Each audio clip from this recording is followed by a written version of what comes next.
Hey, what's up, everybody? Nick Underhill for NewOrleans.Football, and you're watching The Dot, presented by Matt Bowers Auto Group. It is time for the Friday mailbag, the first one of the season, or at least of training camp, which around here is the season for us. Saints are out there in action. We're starting to see everything we've talked about for the last 6 months come to fruition in its own way. And as always, if you are not in our Twitter community, reach out, get an invite. You can get in there, talk to other Saints fans, and ask questions for this segment each week.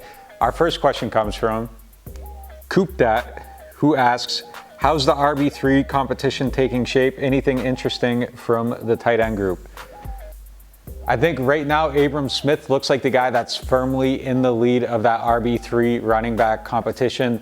But I will note there are no pads, there's no physicality, so that's really to be determined at this point. But Smith does move well. On Friday they did a heavy run session. He looked good getting to the outside, quick cuts, moves well, and looks a little bit elusive too. So I would say right now, handicapping it going into the padded sessions that start Monday, I think he's a little bit ahead of it. As far as at tight end, it looks like Adam Troutman's taking the next step in his development. He's been consistent, catching everything that comes his way. So that's a major positive for this team. The next question comes from Wolf Cola CEO, who asks, are there any specific differences that stand out from how DA runs things versus how Peyton did?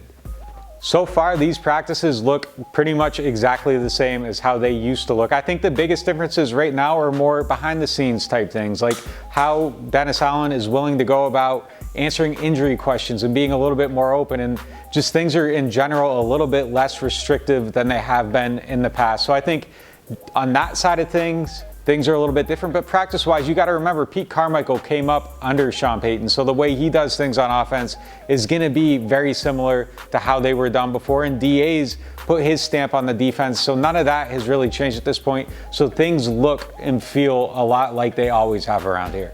And our last question comes from Just Joseph, who asks, is the Hurst and Penning job a competition, or is one of them set in stone as the starter?